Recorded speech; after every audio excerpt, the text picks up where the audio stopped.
Hello again. It's the Football Bond, the podcast between Dad, Chris, daughter, Kara, where each week we cover the NFL games. We're a little late this week. We apologize. We know there's a game coming on tonight, but we are getting this week covered. You may even hear a dog bark in the background. But this is me and my daughter. We do a podcast, and we talk about the NFL games. We talk about funny stuff. And understand, this is strictly our opinion and may not be the express written opinion of you. That's why we have different teams that we can like. And today, you see, I'm sporting a Joe Burrow jersey. and I'm sporting an OG Russell Wilson Seahawks because, they do play tonight, so why not? Seahawks do play tonight. Play the Cardinals. Should be a real sleeper. All right. Literally. So we'll go all the way back to last week, to last Thursday, to the Bills and the Dolphins. Well, of course, me being the Bills fan that I am, I was really happy with the game. It could have turned out a little better, at least from a defensive standpoint. Miami did try really hard to put a few plays together. They did. They definitely look better this week. I will say they look better than they have been looking. They did not start off with a really strong season. They didn't look like the Dolphins that we had last year. Still a couple issues with Tyreek Hill getting angry, leaving the field, but it just is what it is. They didn't do horrible, but I don't really see them making it too far this year. Well, when you're a diva, ain't a whole lot to expect. The thing I think that's kind of sad about the situation is the talk now is how many games in will it be before they fire McDaniels? And I'm listening. Yes, he's done good, but to me, I don't think he's a head coach. I think that he would do better as a coordinator. He was a good coordinator. He has proved that he is good at that. Head coaching wise, it's been a downhill slope. They started off strong. They had a couple mediocre seasons, and now we're hitting rock bottom. Yeah, we see that happen a lot. So, all right. Then we get into Sunday. The next game is the Panthers and the Falcons, and I'm embarrassed. That's why I didn't wear a Falcons jersey. I'm a longtime Falcons fan. Somebody must not have told them that they were playing this week. They didn't make it past the 30-yard line. The Panthers beat them 30-0. Now, let's go back just a little bit now. This is the Panthers we're talking about. The one where Bryce Young runs for his life the whole time because he's too small to be in the NFL. And he has no offensive line. He doesn't have an offensive line. Has a few key players that are really good. Their defense, to me, is the better half of their team. Derek Brown, you got number 95 coming at you. The dude's like 6'6" and all of probably about 350. I'd be scared. He makes a lot of plays. He's a big man, but he gets around. And that is one thing. I was watching that game in Red Zone, and that's what they were talking about. You see Derek Brown all over your screen when they're playing defense. And like you said, I don't think the Falcons knew they were playing football today. They put Kirk Cousins in. Yeah. What happened to Michael Penix Jr.? I thought he was the greatest. Y'all got Kirk Cousins. You're paying $8 million, and he's sitting there looking at you. It's terrible. It was disappointing, to say the least. And to top it off, they even released Younghoe Koo because he missed a field goal in the previous week that would have won them, or at least tied the game. Well, let's see. Now they have 0 points. So because they missed 2 kicks in this week's game. Yeah, and this guy they found walking around on Peachtree Street in Atlanta is how they found this guy. So, let's get real, Falcons. You're going to have some help. And I'm afraid Mr. Morris, the head coach, he may not make it through the season either. So, anyway. Next up, we got the Browns and the Packers. Now, as we have seen over the past couple weeks, the Packers have looked kind of legit until Sunday. And they could not get it going offensively. They made some poor decisions. And ultimately, the Browns ended up winning this game by a field goal. It was ugly on both sides, which the Browns are ugly, but it just wasn't fun to watch. It was surprising. I like a low-scoring defensive game. Like, we'll get into one, the 49ers and the Cardinals. That was yeah. a good one. Yeah. But this was Myles Garrett and a Micah Parsons showdown. And that's how they portrayed this game all through commentary, all through Red Zone, was you've got two really, really good defensive players going at it. And it was a defensive game. But they weren't making enough plays to make it like, oh, I want to watch that game. I didn't. Every time it came on Red Zone, I was like, okay, can we show anything else, please? Well, I actually didn't realize that the Browns had won until later in the day. I did not watch any of it, but I had to. So, next up, we got the Jags and the Texans. Somebody call the Texans and let them know that C.J. Stroud needs the other players to play the same game he is, because something's going on in Texas. Coming from the Texans that we saw last season, they didn't have a great season. I mean, they did good. They had a 9 to whatever, but they don't even look like themselves. I mean, CJ Stroud's out there on an island by himself, and he's got no receivers, no running backs that can do anything. His offensive line isn't doing anything for him. And this was the game that we picked, and we both picked Houston. And we did pick Houston, and we lost. We lost bad because the Houston should not be going into week 3 0-3 at all. Well, and the other side of that coin is, you notice we're focusing on Houston. It's not that the Jacksonville Jaguars did anything to really write home about. The Texans just really played that bad. It just was not. It's just not cohesive. They're not meshing well together, and there's some answers for that team for sure. Hopefully they kind of gotten together and said, okay, wait a minute, let's have a little wake-up call here. I hope they figure something out because I like C.J. Stroud. I think he's a great quarterback. I think they really have potential. They have the potential to be a good team. They just got to get all their pieces working cohesively to get to that point. All right, next up we got the Vikings and the Bengals. Obviously, Joe Burrow's hurt because the final score was 48-10. It was ugly. It was ugly. But the Vikings, they look good now. They're strong. You got Justin Jefferson. You got Hawkinson. On defense, you got people. It's a really well-coached team. They're doing what it takes. They look good early. We hope that doesn't fizzle out, that they can continue to, move forward. I believe JJ got hurt. I think he's out with a high ankle sprain right now. High ankle sprain. The only thing about the Vikings that I'm not loving right now is, granted, it is only week 3, but why are they so give and take? They did really good week 1. Week 2, they didn't show up at all. I think they scored 9 points. That's true. And now they're back at week 3, up 48. They need the consistency to stay the same. If they can stay consistent, I feel like we could see them going pretty far in the playoffs. They just have to find that middle ground where it's not going to be okay, we might not beat them 48-10, but we're also not going to lose 22-9. Yeah, that's true. That's true. Next up, Steelers and Patriots. Of course, I was able to watch this one on my local network.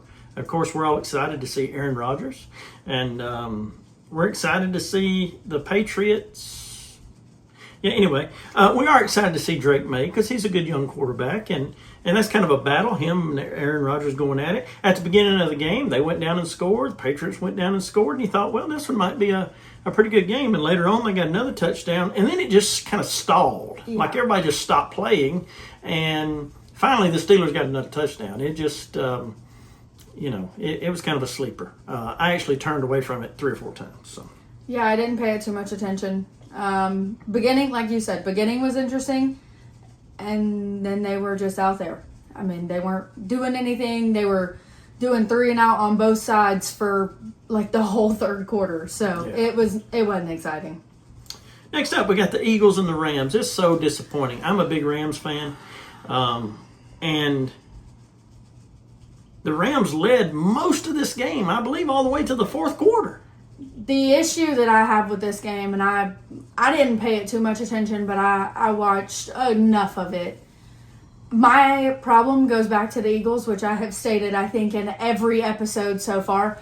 I'm a Dallas fan. Of course, I hate the Eagles. I hate the Eagles. But when it comes to the tush push and you've got your right guard jumping off sides and no one is calling that, every single time you do it, how many tush pushes did they do this game? 4? 4, yeah. And the right guard was offside every single time. Every time. If it was not for the refs not paying attention, because they are the reigning Super Bowl champions, They are. I don't think that this game would have ended how it did. The only reason that they won is because Jordan Davis got his big self a blocked punt, and then him, big boy, ran it all the way back for a touchdown. And I do believe he was running 18 miles an hour. He was running like he stole your lunch money. He was running for his life, quite literally. He was. It was impressive. It was It was impressive. very impressive. Yeah, he comes from the University of Georgia, which we're Georgia fans. We're from Georgia originally. We love Jordan Davis, And but we love us some Jordan Davis, but Lord have mercy, that was a lot of man running down the field. and I saw in a post game that he had done like a FaceTime with one of the people on Sunday night, and he said I couldn't breathe for about 45 minutes after that. I believe it. That's a big man. It's a big dude. It's a big dude. So, all right, next up we got the Bucks and the Jets. Now let me tell you, if you want somebody who is gritty and chippy and will talk crap the entire game, you need to get you some Baker Mayfield. Okay? Yes. Because Baker, he just finds a way to win. He likes to play hard. He's aggressive. And I like that about him. I haven't always been a Baker Mayfield fan. Now, of course, they're playing the Jets with new coach Aaron Glenn. And, we're starting to see, obviously, the scoreboard. This looked like a pretty good game. It really was. I mean, it was an interesting game. We picked this game, so I lost. I picked the Jets. He picked the Bucks. I bet the Bucks. It was a good game. There was always something happening, which is always nice to see in a football game. It's not just people running up and down the football field. I had to check who they were playing, who the Jets were playing, because I didn't recognize the creamsicle uniforms. Yeah, you're not old enough. I will say I liked them. I mean, I didn't hate them. Obviously, the full color, no thanks. But the away ones, I didn't mind. Aaron Glenn dancing down the sideline. That was interesting. That was the funniest video I think I've seen from week 3. That's definitely filled up a TikTok. Yes. The Bucks have number 2. I cannot say his name. He's a rookie. He's a beast. He is a beast. He made some plays that I don't even think CeeDee Lamb could make. And that says a lot because CeeDee Lamb is known for his toe touches, staying in bounds, and things like that. But I'm interested to see where he goes throughout the rest of the season. I will eventually learn how to pronounce his name. I myself am not a huge Baker Mayfield fan. I wasn't upset with the score. I think Tyrod Taylor did pretty good for the Jets, being that Justin Fields is out right now. Well, he's got plenty of experience. He's been on I don't know how many teams for I don't know how many years. I don't really care, but yeah. He's a good backup. I think my favorite part of the whole game, and I'm going to paraphrase because I don't know the exact wording that Baker used, but he was really ecstatic to beat the Jets because the Jets' current Offensive coordinator. is offensive coordinator or defensive coordinator? One of the two. One of them. I don't remember. I think it was offensive, but I could. Was the head coach at Carolina when he is the guy that cut Baker Mayfield. So Baker wanted to hang as many points on him as he could. I really appreciate that. That, again, goes back to that grittiness and just wanting to play the game. But I will say one thing that I did like about him, and he said this in his post game, but I also saw it on TikTok. He told number 2 to never disrespect his football by catching it with one hand. And I don't know if he was serious about that, but that is one thing that I've noticed is Baker Mayfield is not a fan if you catch a football with one hand. Well, he throws it pretty hard, too. He does. Steve Wilkes is the coach's name. I knew he'd come to me. He used to be the coach of Carolina Panthers. He cut Baker Mayfield, and we all know the rest is history from there. Yep. Next up, we got the Colts and the Titans. What's happening in Indianapolis? Going on with Daniel Jones? Is it the difference of being in New York and at the Giants and not having an offensive line and being available to get sacked and not make any plays, or is it the fact that he has new coaches and he is a whole different football player? He is totally different.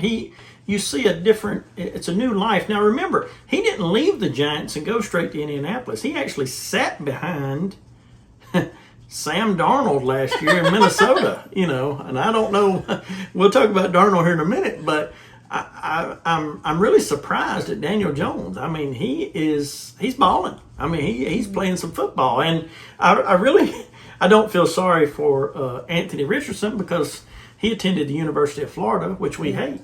So I think he's getting what he deserves. But unfortunately, they played the Titans, who don't know. He's another one, Brian Callahan. Don't know he's going to make it to the season. Yeah, there's a lot of coaches that I think their jobs are on the line right now. I think they should all stand because them seats are pretty warm. Yeah, I mean, and the Titans, they didn't do anything. Cam Ward is not, maybe he's getting too excited. I don't know, but he's not showing the potential that everyone is convinced that he had. I don't see it. I'm not super impressed with him. The Colts put up 41 points to their 20. I mean, they have no defense. That's true. number one. They have no defense. But if you go back to last year to Miami Hurricanes football and watch Cam Ward, realistically, the thing that changed those games was these big, huge, dynamic plays at just the right time. Now, unfortunately, dynamic plays and Tennessee Titans would be kind of like an oxymoron. Don't really go together. But maybe they continue to work at it. It was only week 3. We could say that. Yeah, only, but I feel like one thing that they've got to figure out is him and his receivers need to have better communication. If he wants to make these big plays throwing it 70 yards down the football field, then he needs to communicate. He needs to get his timing better. I just feel like he's got a couple things that he could work on to be a better quarterback. Well, he didn't follow a quarterback either. He didn't. I mean, they had Will Levis, which, yeah. And then I'm sure there's some other third-string guy that's probably played for every other team, too, that's there also. Well, wasn't it the Titans that for a while Derrick Henry was catching balls? Well, everybody had to there for a while. Yeah. But, so anyway, hopefully Tennessee can rebound. It's a good program. It's just not a winning program. So we hope they can do better. Next up, we got the Washington Commanders and the Las Vegas Raiders. The score of this one being 41-24. Now, I didn't watch any of this game. I did. I don't remember seeing any of this game. Mariota was playing. Mariota was playing, which I just love. I just love Marcus Mariota. He did so good. I followed him when he was at Oregon. Unfortunately, he had to play for the Titans for a while. He's also played for the Raiders. He's played for the Falcons. Yeah, now he's playing for the Commanders. He's gone everywhere. I mean, he was impressive. I don't know the last time the man touched a football field, but he was in his groove. He was playing good. He trucked Dan Quinn. He did truck Dan Quinn That was real bad. good. I kind of giggled on that. He's a gritty player also. He's used to being a mobile type of quarterback. He's not afraid to make a play. He's not afraid. He reminds me of Josh Allen. Yes. Definitely not afraid to run into a tackle. And he's not afraid to get hurt, which is what we need. I think it's interesting because obviously Jaden Daniels is the answer in Washington, but it's good to see they have a good backup that can still hold his ground. Exactly. And I thought it was funny, too, that the Bears were so concerned that Tom Brady would be in their building. He might find something out about us, Well, first he needs to find out why the Raiders suck. And then he can worry about when they play the Bears. They've got a lot of questions that they need answered. I mean, it's I don't know. Now, granted, Pete Carroll, he's going to pull this thing back around. He's still got Geno. They've got Ashon Jeanty, which is a running back powerhouse. They've got Brock Bowers. They got Brock Bowers. They've got the tools. The question is, if they figured out that they're using tools yet? They really got to get that turned around. And for me, Tom Brady, I respect Tom Brady. He is 7-time Super Bowl champion. I have nothing ill to say about him. But unfortunately, in the broadcast booth, he is no Tony Romo. He is awful. He has the most monotone voice. Yes. And he is not excited about anything. I need Chris Collinsworth every week. That says a lot right there. Like Tom Brady, and of course, what game did he call? My game. He called the Dallas game. Of course he did. And I'm sitting there and I'm watching it, and it's, yeah, that was a good play, Dallas. Oh, he's terrible. He's terrible. Awful. All right, next game up is the Chargers and the Broncos, a good old AFC West rivalry, one that always turns out to be a good game. This one was no different. You had Justin Herbert. Every time I saw him, he was getting up off the ground. He sacrificed himself this game. I mean, I think he's finally tired of being in the pocket. He's been more active. I mean, we've seen it all season. The Chargers look good, and I think that's part of the reason. He's finally realizing, hey, I can make that play. Hey, I can run 15 yards. Well, and that comes from where he came from, Oregon. As we talked about, Mariota came from Oregon. Dylan Gabriel, that's sitting on the bench for the Browns, came from Oregon. And they run that style of offense where if nobody else can get it, you go get it. You know, and I think that that mentality. Now, of course, on the other side of the ball, you got Bo Nix. Who's also from Oregon. Who also went to Oregon on his 25th year of eligibility. Yeah. And I think that they played this game really well. I would really feel bad knowing that the kick was missed and there was a penalty, personal foul, that moved the guy 15 yards closer. And what do you know? He made it at the end of the game, scored 23-20. I mean, there was some drama this week, and that one I had to giggle about a little bit. And we also picked that game, and we both picked the Chargers. Yes. So we got real lucky on that one. All right, Bears-Cowboys. Jerry Jones, I have a message for you and you only. What are we doing? What are we doing? I understand we have injuries. I lost CeeDee Lamb, okay? Yes. That hurt. I watched the injury happen. It was ugly. It hurt. The man is out until like week 7 at this point. Oh. But we lost CeeDee. Turpin's out.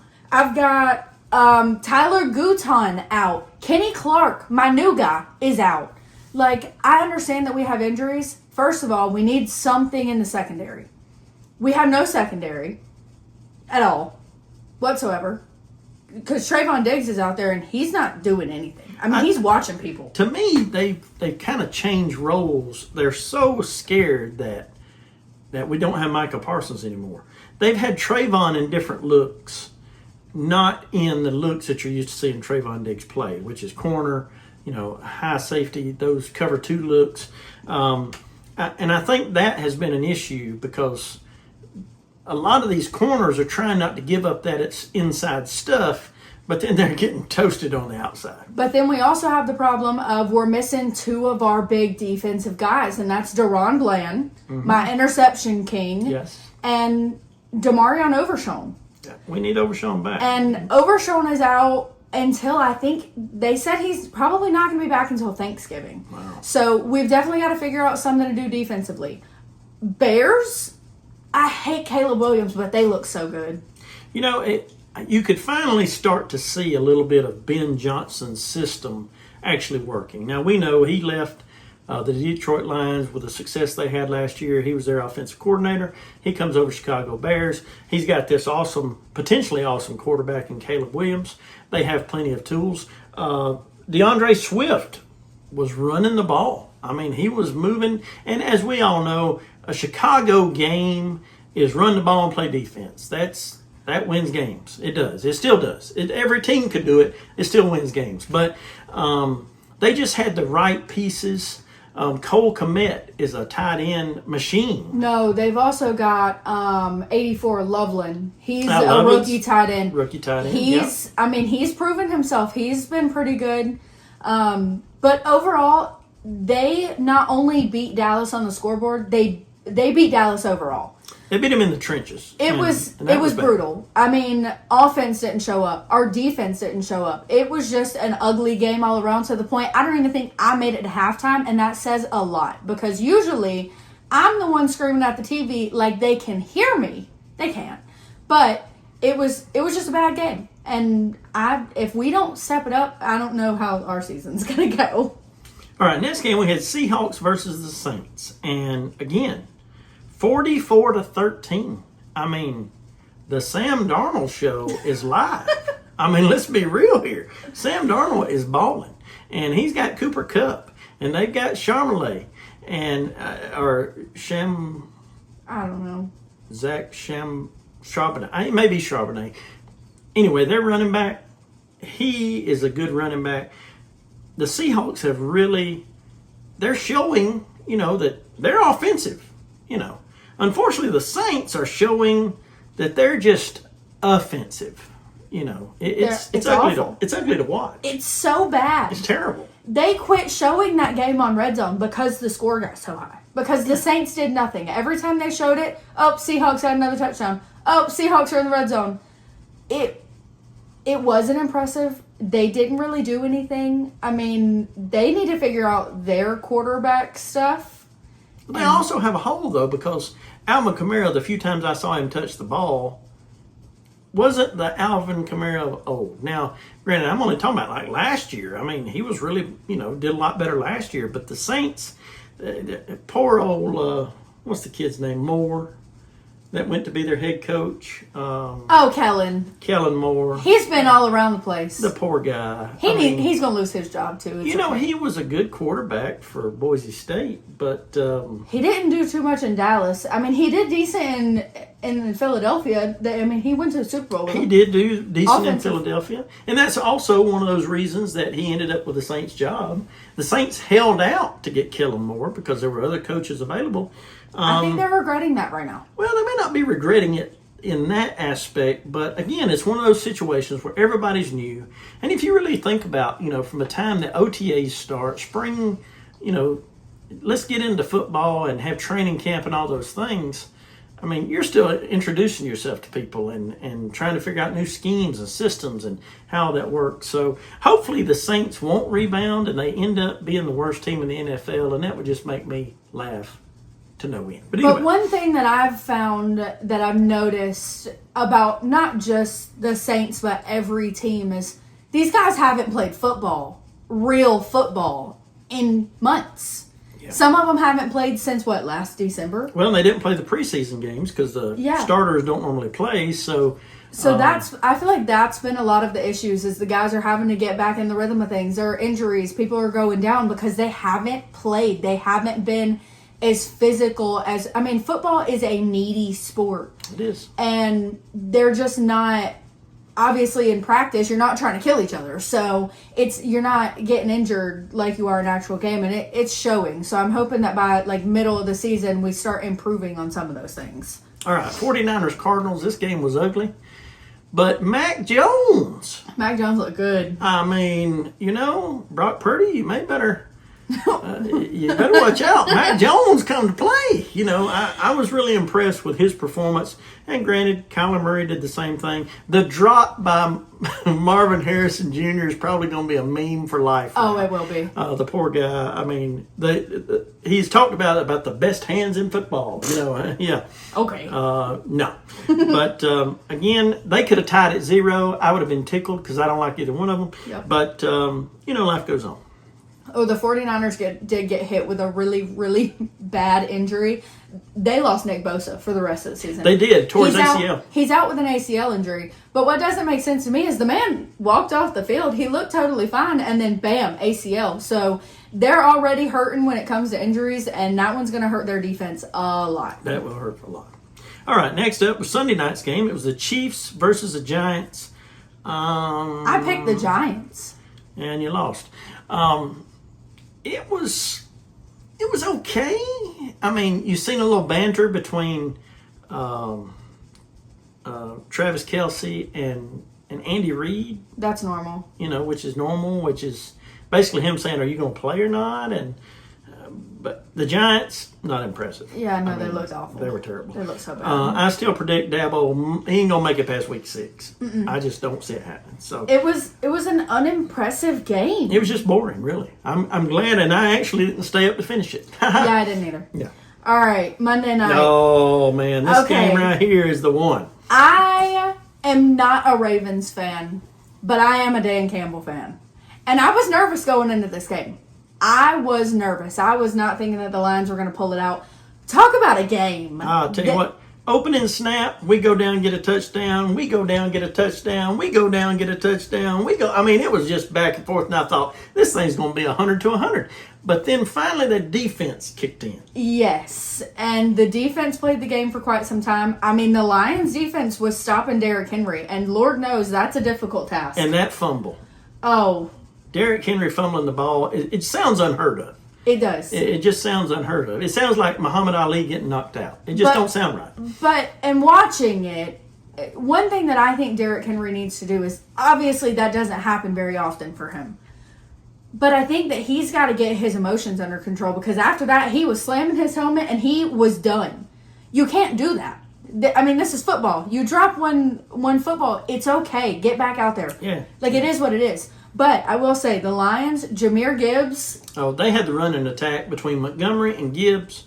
They were unstoppable. They were going to pound the football, and that's what they did. And it really, that opens up so much. It opens up play action. It gives everybody a break on the receiving side. And their receivers do such a great job of selling that, oh, I'm running a route, but not really, because the guy's running behind me and he's catching me, So kudos to the Lions. I knew that Dan Campbell, with whatever staff he had, they are meshed. Yes. They bought into Dan Campbell and what Dan Campbell can do. Basically, it's the same team that there was last year. It's not a lot of a lot of changes. Still got Jared Goff. Still got both of those receivers. Running backs. So, but they definitely bought into Dan Campbell. It was good to see the Lions just have a game where they could, I feel like, get their aggression out. They played aggressively. Both teams played aggressively. Yeah. I still personally, don't hate me for this, I don't see the hype behind Lamar Jackson. That's just me. He's a great quarterback. Yes. Should he be portrayed as the greatest in the league? No. Well, unfortunately for Lamar Jackson, he was brought up in that same kind of light that a lot of quarterbacks fail at. They were tremendous college quarterbacks that ran a lot. And if you look at the real numbers, Lamar's run totals have lowered every year, which is good because, he's a skinny dude. He's getting trucked a few times. Yeah, he is. There's times he has to just take the ball. And when he gets the ball, nobody knows what to do. It's like, is he running? Is he, what do you do with him? But he's still, he's got the weapons too. He's got Henry. He's got Zay Flowers. He's got enough there that he shouldn't have to make up for it. And, I appreciate that he's a player, though. He wants to play and he wants to win. So I think that their road for them is, if we don't make the Super Bowl, then we've totally failed. I don't think it's the first round of the playoffs, the second round of the playoffs. No, but one thing that I've also noticed from the Ravens is once they hit playoffs, they give up. It's called inexperience. Yeah, but I don't know. I feel like if they go farther, I would be happy to see them go farther. But they just have to keep there consistently all season long. There you go. All right, so for this week, our picks so far, Kara is 4-4 through 8 games, and I am 5-3, which is not tremendous. And again, we pick based on. I don't bet. I don't know what an over/under even is, and a minus something. That's just not me. Sorry, but we pick based on the teams, how they played in the last couple of weeks, how much we care for the other one. For instance, the first game this week is the Bucks versus the Eagles. I pick Bucks. I'm picking the Bucks as well because I hate the Eagles more than any other team in the NFL. Plus, I want to see how Baker does against the Eagles. I want to see how he performs against their defense. I want to see how the Eagles perform against the Bucks offense. I feel like it could be a really good game. Nice. Next game is the Colts versus the Rams. Ooh, this is a hard one for me because as much as I want to pull for Daniel Jones, I'm still pulling from the Rams. Sorry. I'm going for the Rams. Rams. Next up, we got the Bears versus the Raiders. I'm going Raiders. I think they can turn the ship around. I think that Pete Carroll and Geno, with the chemistry they have and the weapons that he has, I think they can pull it out against Caleb Williams. I think they've got it. I'm going to give you a break, and I'm going to take the Bears. Yeah. Next game, we got the Chiefs versus the Ravens. We're both taking the Ravens. Yeah. The Ravens are mad. They looked good Monday night, but they're angry after that loss. They left a little bit on the table. The Chiefs, they still just don't look that good. I feel like they're too inconsistent for me right now to pick them over the Ravens. You get Derrick Henry on a good day. and he's running through that Chiefs defense. Oh, you know it. You know it. So, All right. Well, as you can tell, we got some new equipment. We appreciate our sponsors who have helped us out with that. We are getting some more equipment and trying to get this where it sounds good for you. Visually, it's appealing, and it's something you want to come and watch. We appreciate all of the likes and the follows and the shares. We definitely picked up quite a few people from last week. Got some subscribers, which for us, I mean, we're just enjoying doing this for you. It's if it becomes anything, then great. But if my mom is so tired of hearing us talk about football, so we figured, why not share it? Yeah. All Let's the girls get it out. All the girls that I work with watch it. It is kind of funny watching some of the guys are like, you have an NFL podcast? Yeah. It is funny because she knows more about football than most of the boys I know walking around. And so it's fun for us. So, again, it's our bond. It's what we do. So we hope that you enjoy it. We'll continue to, make improvements and continue to cover the games. Next time we'll be doing week 4 of the NFL season. You have been watching the Football Bond.